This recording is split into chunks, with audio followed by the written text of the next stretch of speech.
Welcome to Empowered to Grow, the podcast. I am your host, Hanan Basha, the business doctor.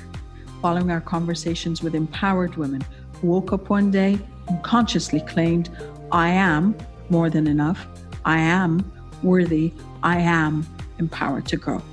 And along their empowering journey towards realizing their own potential and their quest for growth, they became a beacon of hope and guidance for others. May you also find your inner power to grow.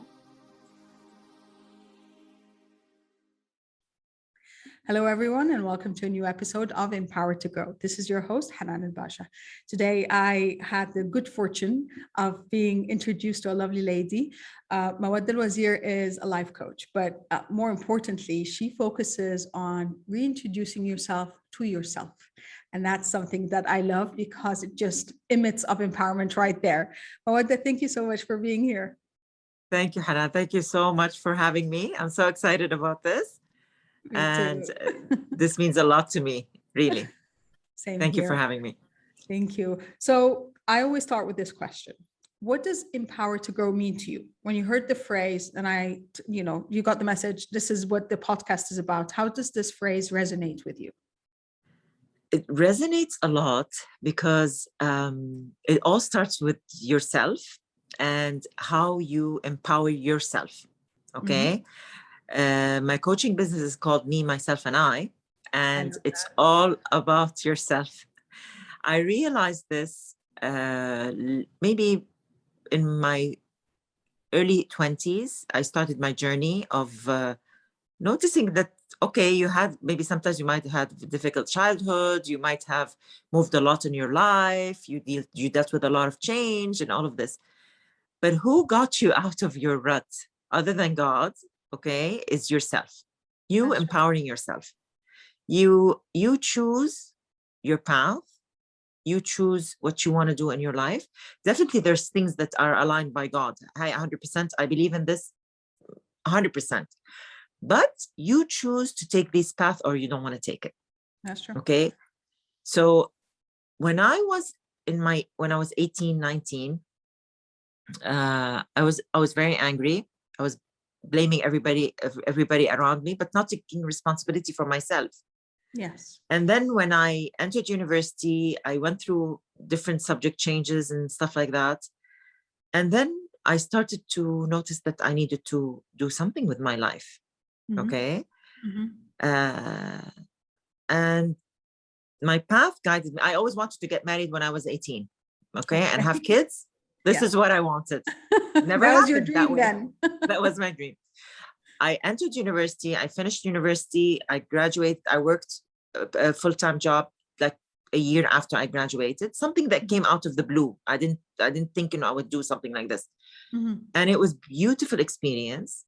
And after a while, I became 30, 31, 32, 36. I got married when I was 36, but throughout the years that passed, I learned so much about myself. Exactly. And at the time, I wanted to get married and all of this. Yeah. But then now I say, I'm 50, I'm going to be 51 this December. And I say to myself, Alhamdulillah, thank God I didn't get married when I was 18 or 20. I know. I am blessed. Oh, God chose a beautiful path for me. I got married at the right time. My first job was at the right time. The whole experience was at the right time, but I took that in and I accepted it.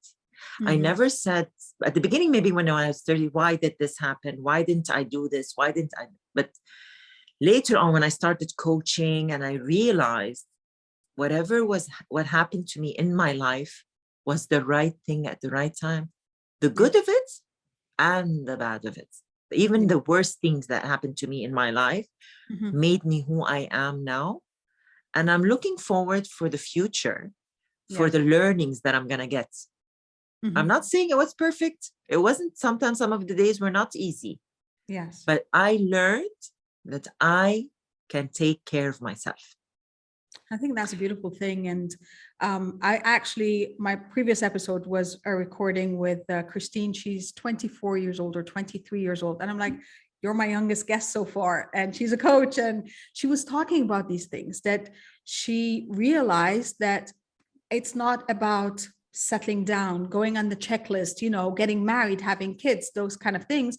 She realized, no, I want to create my own life. And I'm like, that is a beautiful message that you have been able to realize it then, because I talk of this a lot.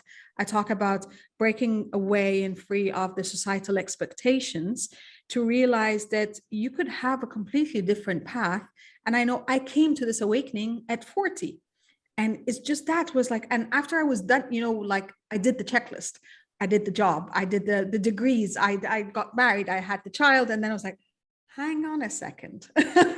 Why did I do all of this at such a young age? Because I got married at 24, and for those around me, that was too late.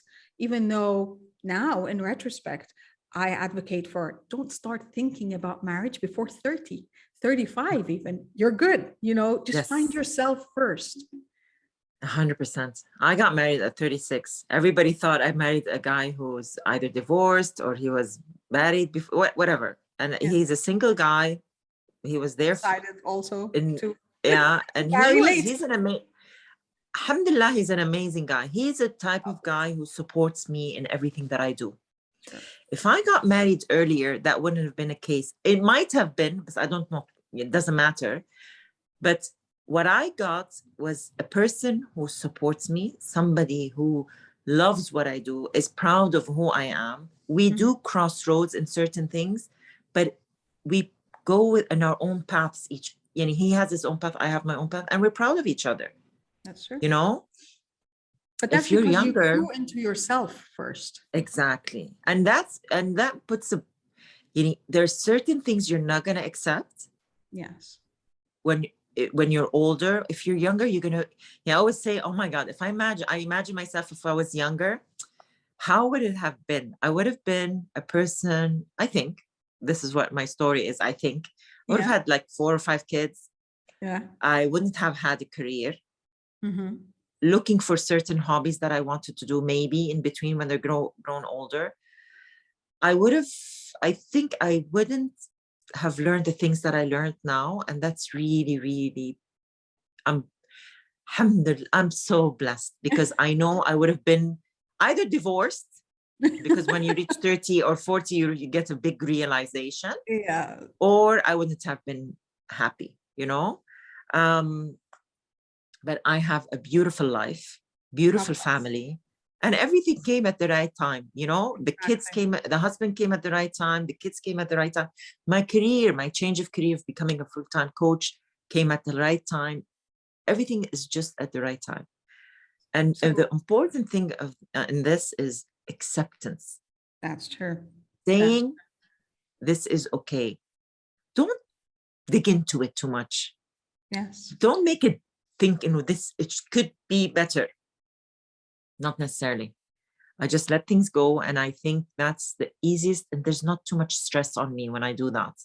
That's true. My friend tells me surrender and flow. And I'm like, 100%. That's a beautiful philosophy to embrace in life. 100%. 100%. Just letting go of everything and just and enjoying what you have now. Not overthinking things that you cannot change. You cannot do anything about it. Yeah. There's certain things you could do something about, but there's certain things they're meant to be there. You cannot change it. It's how you're going to manage it. Exactly. But it takes an awareness, and you have to work to get to that point where you are aware of what's in your control and what's out of your control. And it takes the work. So you're empowered to grow, and you empower others. And you shared a bit about your story, but tell us a bit more about how coaching came into your life. I believe I was born to be a coach. I'm the type of person who sits anywhere and they come and tell me their life story. Okay. This is not what coaching is, but so they open up. People open up to me. I'm blessed with that. And when I entered university, I was doing something called the Talent Club in Jeddah, Saudi Arabia. And I was doing, we're empowering teenagers just to say yes, instead of saying no, I want to be lazy, or I don't want to do this, or I can't do this. you know, just saying you have to do this, you're going to be able to do this, and you're going to be happy. Okay. And it was only Thursdays, which is the weekend there at the time. Yeah. And the changes that we saw in the girls were amazing. Okay. That was my first introduction of coaching, and I didn't know that I was coaching. Yeah. Okay. Then I worked in a bank in Saudi, and there I was introduced to 3 days of coaching, and I liked it. Then when I got married, we moved to the UAE. And when I moved to the UAE, I did an HR course, like a British course, CIPD. And then I said, what's next? Yeah. And coaching team came to my lap. I did the CTI coaching. And that's where my journey started, 2011. And it was beautiful. It's 5 models, but the first 2 models, it was a Thursday, Friday, Saturday. So Sunday, you're supposed to go to work. I took Sunday off because it's so deep. You go into coaching, you coach yourself inside of yourself, you know, and it was very powerful. And that was the beginning of my journey. I've done a lot of other things, models. I've done NLP. I've done something called embraining. I'm doing now positive intelligence. And it's a beautiful journey. It's my life purpose. When I do coaching, like if I do 3 hours per day, I get so energetic. I don't feel tired. You know, I could sleep 4 hours and I could get up and do coaching. So that's when you know that this is something you're passionate about, and this is your life purpose. That's true. So this is how my journey started in 2011. It started earlier, but officially with certifications and stuff like that is 2011. I love that. So from where you stand right now, and I think you've already addressed it, but what advice would you go back and impart on your 19-year-old self? I wouldn't have listened to anybody for sure. And sometimes I coach, you know, teenagers or like young adults, and they don't listen. I know, but I help them, and eventually they do. Okay. I would have told myself, don't feel guilty about anything that you do in your life. Okay. Nobody's going to care when you're 30 and 40. Okay. Nobody is going to care about when you're 30 and 40. That's the first thing I would tell myself.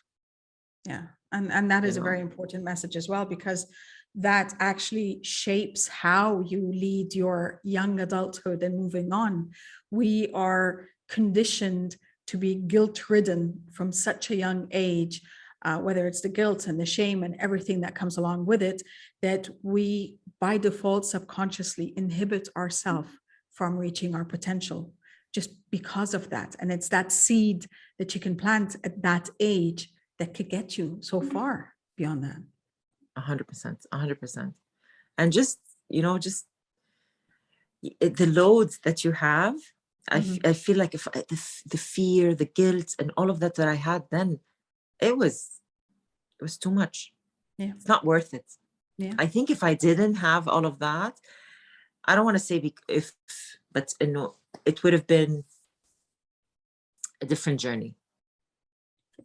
Sure. Faster, at least. It would have accelerated better. Yeah, that too. Yeah. So taking the other end of the spectrum, what would you want your 90-year-old self to thank you for today? To thank me for today? That if she's sending you a message from the other side. Yeah. Thanking me for pursuing the things that I liked, the things that came to my mind, the things, the joy of spending time with the people that I love, the readings that I've done, the learnings that I've done, you know, and having those amazing friends around me. That's true. That I think she would thank me for all of this. I'm sure. I love that too.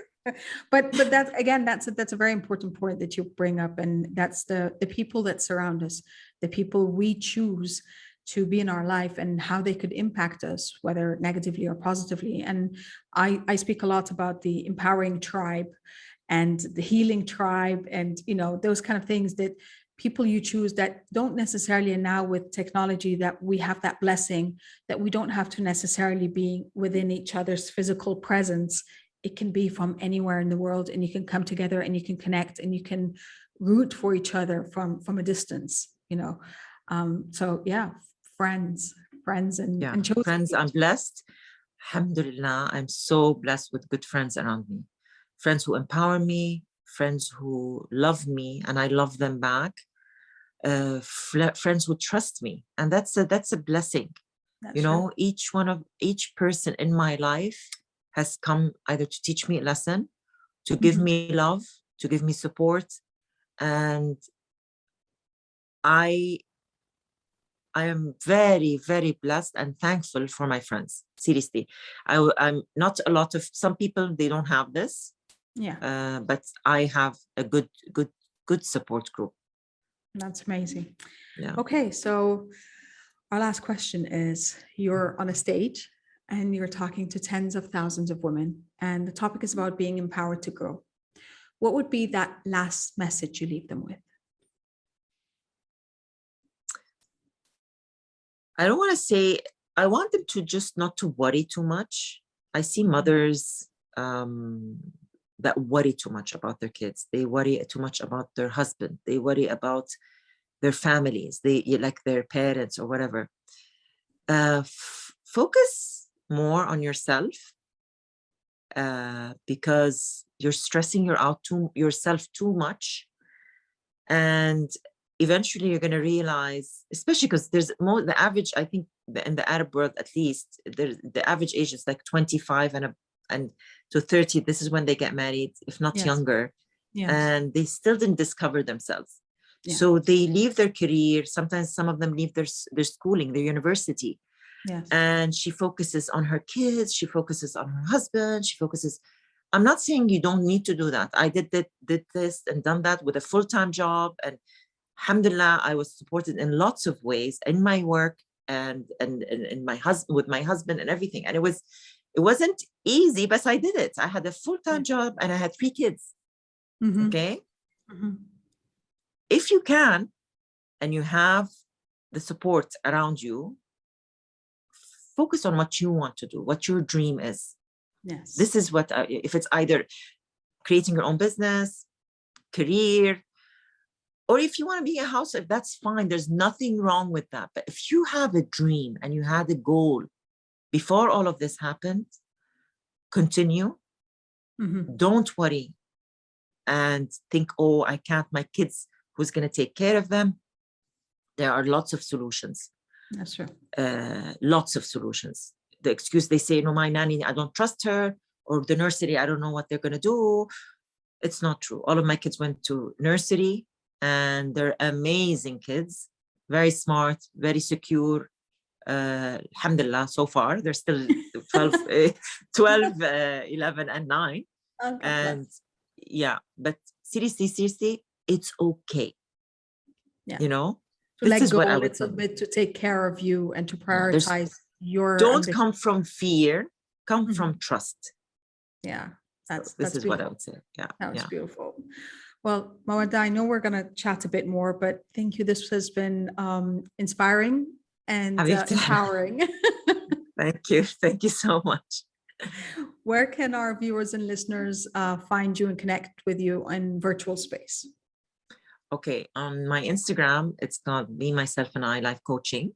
Okay, it has 4 stones on top of each other. It's colorful because I love colors, as you can see. That's beautiful. Yeah, and Me, Myself, and I Life Coaching on my website mostly.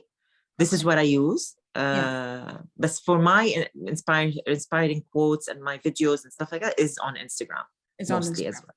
Yeah. Okay, perfect. We're going to be putting the link anyway in the show notes, but I always like, so when you say it, so people can connect with you accordingly. Thank you, Habti. Thank you so much. Thank you so much. Thank you for sharing your energy and for sharing your wisdom. Thank you, sweetie. Thanks. Okay, me, myself, and I is not a message of it's not a message of being full of yourself. It's not a message of vanity. It's a message of priority. If you can't take care of yourself, you can't take care of everyone else in your life. Prioritize you, your health, your wellness, your happiness. You deserve it. You're worth it, and that's you come from a place of gratitude, as Mawada has been graciously grateful for everything in her life. That is a beautiful space to be in, and it's a space full of love. And as always, I wish you love, abundance, and prosperity, and I'll see you next time. Thank you for listening to the Empowered to Grow podcast.